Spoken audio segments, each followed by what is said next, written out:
end. All right. So in Ecclesiastes 7, don't worry, Shirley, you don't have to hurry up. In Ecclesiastes chapter 7, the preacher pens a poem contrasting the ways of folly versus the better ways of wisdom. Some seem straightforward. However, our author praises things that we and the world at large tend to avoid. My grammar was not good there. We and world at large tend to avoid. So, Ecclesiastes 7, 1 through 2. A good name is better than precious ointment, and the day of death than the day of birth. It is better to go to the house of mourning than to go to the house of feasting. For this is the end of all mankind, and the living will lay it to heart. So what surprises you about this section? Anything? Kind of a Debbie Downer thing. Yeah, I mean, our guy is a Debbie Downer, definitely. I mean, what could possibly, or how could our day of death possibly be better than our day of birth? Sorry. Any thoughts? We don't have to die. We already did it, so we'll live forever. I like that. That's some Lutheran baptismal theology there. Very nice. How else might the day of death be possibly better than the day of birth? Or how would the house of mourning be better than the house of feasting? Reunited with family. Reunited with family. If you live your life well, people are the day you die is gonna be more than the day you're born. Okay. So what the heck do you think the author's talking about here? Exclamation point, question mark, exclamation point. The key really is the last part. It's verse 2 there. So the day of death is better than the day of birth. Mourning is better than feasting. For this is the end of all mankind, and the living will lay it to heart. So what the author is showing us is that death has more to teach it. And we lay the idea of our death to heart because it is the all end of mankind. It has more to teach us. That's why it's better to reflect on our day of death than to reflect on our day of birth. Well, obviously, because we can't remember our day of birth. But what do you think death has to teach us in the present? The idea that you will one day die.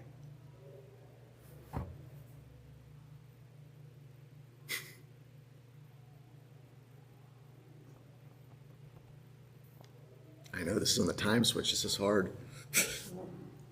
You make wise use of your time here. Yes. Boom. Yeah. Yeah. So I mean, what he's showing us is, and think about the pictures of Ecclesiastes. Always talking about the fool who runs after all the pleasure. And so he's talking about when it talks about the day of the house of feasting. It's not necessarily that having a good party or an Oktoberfest is bad, but rather feasting to not look at your day of death, feasting and experiencing pleasure to avoid those difficult things. Rather accept that the end of all mankind is death. Now, he's not looking at eternity now. What you all said was right in the big scheme of things, but he's just focusing on this mortal life in this poem. And so, it teaches us, wow, I must have been in a hurry. What does it have to talk to us? That's a German word. So it has more to teach us in that we use our time wisely. As this commentator said, Ian Proven, it is part of wisdom one needs to live the good life, that we should embrace forthrightly the fact of death. Recognizing the brevity and preciousness of life, we should live life seriously. And so a good psalm that kind of complements this is teach us to number our days that we may get a heart of wisdom. Understanding that, I have a beginning and end, at least in this life, that, use it well. Don't take things, and in a sense, don't take things too seriously either. Don't think you're more important than you are. All right. So our author continues sorrow is better than laughter, for by sadness of face the heart is made glad. The heart of the wise is in the house of mourning, but the heart of fools is in the house of myrrh. It is better for man to hear the rebuke of the wise than to hear the song of fools. For as the crackling of thorns under a pot, so is the laughter of the fools. This is also vanity. So, what surprises you about this section? Sorrow is better than laughter. Yeah, like what the heck? So how could sorrow be possibly better than laughter? Maybe if you learn from your mistakes and change who you are, that helps the future. I like that. I like that. How do you think sadness of face, I like that expression, can make the heart glad? Is it sadness of your face or somebody else's face? Your face. Okay.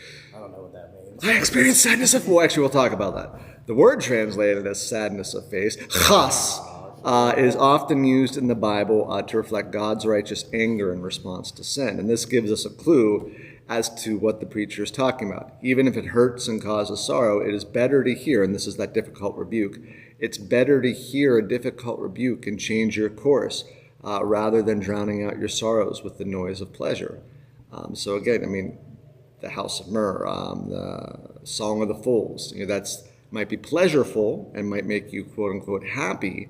It's drowning out which is most important, and that is mourning over maybe something you did wrong or even a sin. Hearing the rebuke of a wise pastor like myself, that sort of thing. And I kind of like his, if you put thorns in a pot, a heated pot, they'll just bounce up and down. So I like that imagery, for as a crackling thorns under a pot, so is the laughter of fools. It's vanity. A lot of times if somebody else doesn't speak up, you don't realize you're really doing something wrong. Yeah. And so you can change your ways at that Yeah. point, or not. Or you But could, it would be better to change thank your you, ways but than no to- thanks. Let me have the song of pleasure. Yeah. And so Paul in 1 Corinthians gives us a good add-on there. Godly sorrow brings repentance that leads to salvation and leaves no regret. So in Corinthians, Paul gives them a very difficult word, and it causes sorrow, but that sorrow leads to salvation. Surely, have you ever seen or experienced that phenomenon of godly sorrow, of mourning leading to or having a sad face, or a regret of something leading to happiness? Or Well, I kind of had a situation where I was working for Rite Aid, of course. But a gentleman that lived up the street from me also worked at Rite Aid, and I knew that his mom had died and he was just purchasing the place when Rite Aid closed. And I felt very concerned for him and losing, because you don't usually get a job right away. But I had an incident this past week to speak with him, and he said that Giant Eagle picked him up the very next day. That's great. No time. Giant Eagles, score one for them. Yes. Verse 7. Surely oppression drives the wise into madness, and a bribe corrupts the heart. So this almost seems like it's coming out of left field, and it kind of is, but what do you think this verse is saying?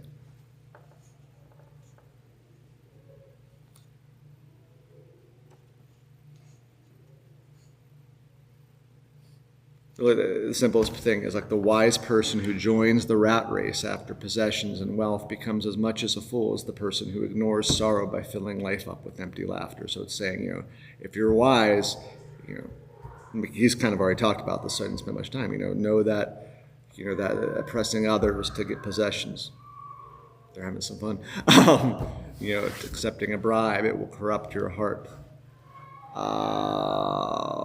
Verses 8 through 9. Better is the end than the beginning. Better is the end of a thing than its beginning. And the patient in spirit is better than the proud in spirit. Be not quick in your spirit to become angry, for anger lodges in the heart of fools. All right, so what do you think the preacher is trying to say here?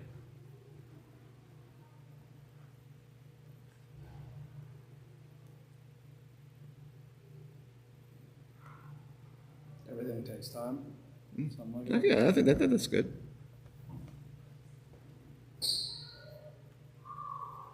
Maybe don't judge too quickly either. Yeah, definitely. In that spirit, how might impatience be a symptom of a proud in spirit, of proudness of spirit? How might impatience be a symptom of proudness of spirit? Because I thought it was interesting. I've never put those two together. Yeah, because the patient in spirit is better than the proud in spirit. So then what is some way that being proud in spirit would lead me to impatience?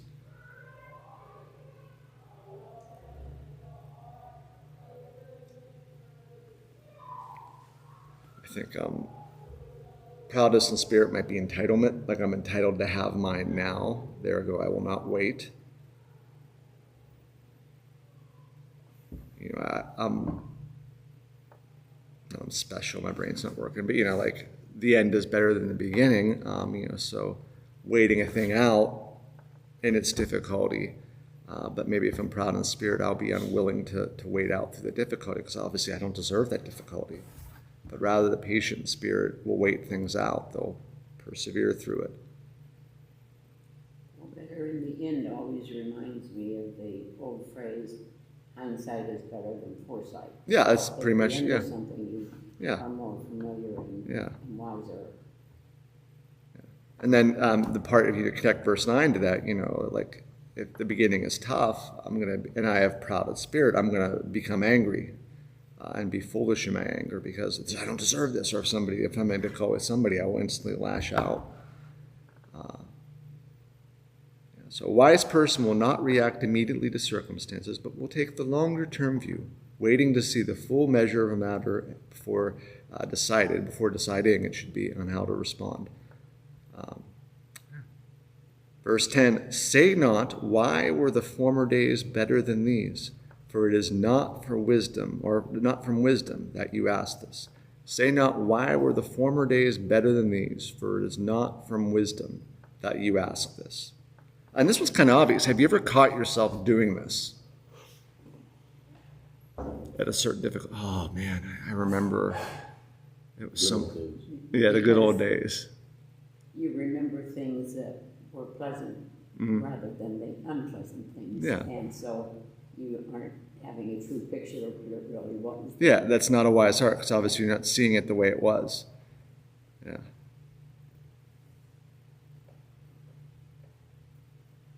My phone and this is, that's an important question. How does it differ from reflecting, on a good time in your past? So, I had a temptation to do this the other day. I have a photo app on my thing that just reminds me of photos from the past. And I saw a picture of my kids probably when they were, 5 or 6 or 7, Yeah.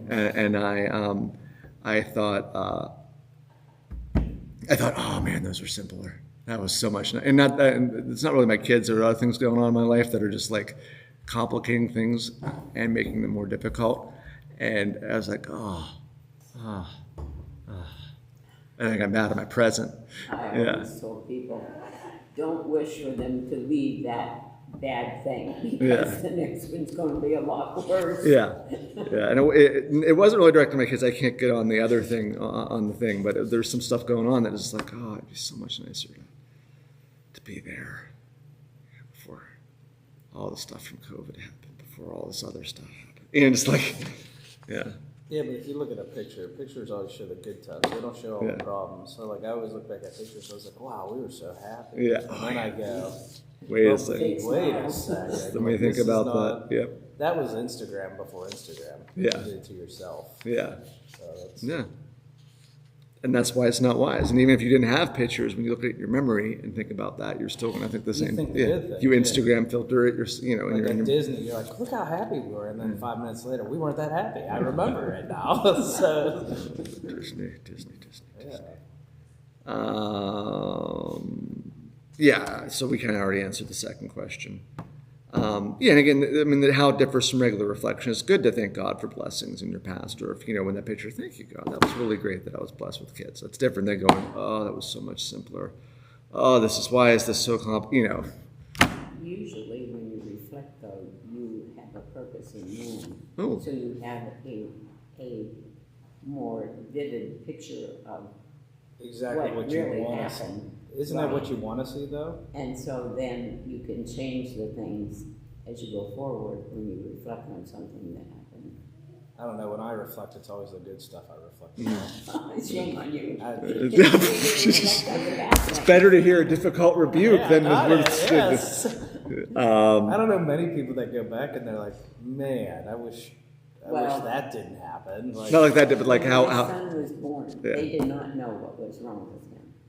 They were studying it in California, but that did me no good. I was living with it, and I had to do something about it. And you talk about God giving you wisdom. And not just wisdom, but the strength to carry it through. Because the thing was, he couldn't do anything for 3 seconds. He would dump the toy box and run away. Then he'd take the toy away from Brina. And I'd tell Brina, please don't do that. They aren't going to do that for him in school. You know. But she was a giver. So I had 2 phones going, and it was a tough going, I'll tell you. What I decided through the help of God was to make him stay at any given thing he started for another minute. And then next week, another minute. And when he started school, he could stay at any given thing for 1 hour. Cool. And that was because God enabled me to do it. Do you know how many things he started during the day that I had to tend to? And get supper for a husband and do a 4-year-old or daughter's things. My goodness, it was stuff going. The song of fools would be let the teachers take care of it. That'd be theirs. Probably what I would have said. Yeah, that'd be the teacher's problem. That'd be good. All right, Psalm 11. Verses 11 through 12. Wisdom is good with an inheritance, an advantage to those who see the sun. For the protection of wisdom is like the protection of money, and the advantage of knowledge is that wisdom preserves the life of him who has it. So in what ways does wisdom have an advantage? Well, let's say, in what ways is wisdom kind of like money that the person's saying here? Well, if my son would have been born later, I would have been able to pay money for medicine that would have done my job. There you go. Wisdom, like money, does offer you shelter and offers you things. And so what he's saying is wisdom is like that, but it's more of an advantage because it preserves the life of him who has it. Because as he's talked about 1,000 times over and over again, your money, your possessions, and you can, again, throw in anything, laughter, pleasure. It might give you shelter for a little bit. Ultimately, wisdom gives, if you're looking at it from the big biblical perspective, ultimate wisdom is knowing Jesus Christ, and that gives you eternal life. And so as this author says it again, to embrace wisdom is to, my gosh, I was in a rush when I wrote this week. Sorry about this. To embrace wisdom is to embrace life itself, along with all the gifts that may be bestowed in life, so good inheritance, etc., length of days, riches, and honor. But to embrace and pursue riches and honor of themselves is to head for disaster. So again, it's good to have these things, but the ultimate thing we should pursue is wisdom. Goodbye. Bye. Wisdom and bells is the ultimate things we should be seeking in life. And so the thought for going home, and even we could talk about, since we really went fast today, or we could talk about other things, does your life reflect the truth that wisdom is an advantage to those who see the sun? So using that last verse. For example, look at how you spend your time during a typical week. How much of your time is spent seeking godly wisdom versus activities that give pleasure, laughter, escape, wealth, honor, etc.? Making it personal in your reflections here. But I was thinking about that, like even my own life. If I were to extract the fact, this sounds horrible, that I need to be in God's word for my job, which I do. So I have that advantage over you guys. But let's take that out. I'm at home, and again, seeking wisdom is not necessarily. Hold on a sec, kids. I got to read my Bible while you guys do your thing. But in the sense, when I look at my time, how much of my time is spent reflecting or thinking of godly wisdom versus activities that give pleasure, escape, laughter, wealth, honor. Not enough. Probably less than we should. Yeah. I'm just trying to think out of that list. Maybe escape would probably be my one. Don't you think pleasure, laughter, and escape all could Yeah, they go can. into one? Yeah, they can. Yeah, you're right. The pleasure makes me escape everything. Yeah, yeah, maybe pleasure. I think pleasure actually would be. The one that gives you wealth, though, I feel like everybody spends most of their time thinking about their jobs and next is kids, even though really it shouldn't be that way. But I think I mean, again, this is not like think only godly things, don't think about these things. That's not what Ecclesiastes is about. But it's the inordinate when we put all of our hopes in things like pleasure, when we use pleasure or laughter to escape reflecting on a situation or to escape dealing with a difficult word, or when we put all of our eggs in the wealth basket or even in the kids basket. That's where we run into trouble.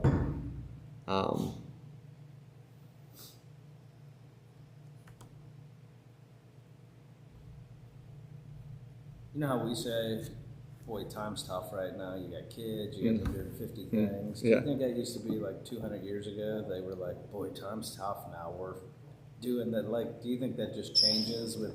I think so. Yeah. I would say. I mean, then they had 7 and 9 kids. Yeah. I mean, can you imagine that? Yeah. Well, but I think the kids were more of labor back then too. So they were helping. The good old days. The good old days. Distractions as they have. Boy, go to the mines. Make daddy some money. Well, even go 1,000 years ago. Yeah. Think about it. Like, it was just different. Yeah. But I think it was a busy different for them. Yeah, I mean, there was. I think what the difference was, and I think some of us is self-inflicted. I think when in reading people of other times, like you think about what night must have been like after a day of good laboring, when you didn't have this, you didn't have that. You went right to you sleep. didn't have or certain things where we followed the circadian rhythm of the sun a little better. I came from an era that was poor. The farmers got together when it was time for haying, and they didn't have machines to knock the hay down. The older boys sickled it down, and the younger boys raked it in piles, and then us girls were on the wagon, and we would pitch the hay on the wagon. And at the end, when the wagon was full, we'd pitch it off into the haymow. And then us kids would jump down into the haymow and sometimes fall asleep all night on it and get up for breakfast the next morning bright and early, feed the chickens and do all that good stuff, So it was a different era when I was growing up. And over the time, I have thought of my grandparents, because they saw from horses to cars to planes to refrigeration and I'm thinking, what a change they saw.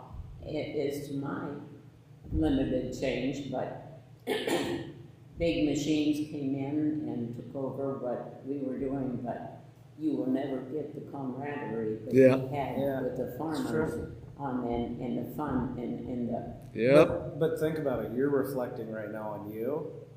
When I'm 80 or 90, I'm going to reflect and say we had the biggest change ever compared to your generation, because that's actually you have how quickly it's technology, changing. Exactly. Which is when our brains are petri dished on a microchip and we're living forever. Yeah. I remember the day when I had a body. Do you see the thing? Do you see the thing? It's really creepy. They took brain cells and reactivated them back to life and somehow attached them to a chip, and these brain cells have learned how to play Doom. Are you serious? I'm completely serious. Look it up. I don't know how well they did, but these brain cells, it's really You're creepy. in some weird time. Yeah, it's creepy. So what's the benefit of that? So that's like you can either die or you can put your brain in this dish and live forever. Like it's. I met a guy 2 weeks ago who cloned his dog. Oh, that's weird. And he goes, we call it Skippy. And I was like, what was the first one's name? He's like, Skippy. I'm like, is it the same? And he deals with the Palantir stuff. Yeah. Palantir has money invested in the cloning stuff. And he's like, it's like the same dog. Ugh. I'm like, so what are you going to do? Every time this one's going, here we go get another one? It was, he showed me pictures of the two. I'm like, I can't even tell them apart. Give me a vote. It was crazy. Yeah, I mean, I need to look up this chip though that brain cells can play Doom. It's I read it, I'm like, oh, I don't like that. I don't either. And then there was that thing of like we're just future dooming right now of like this one AI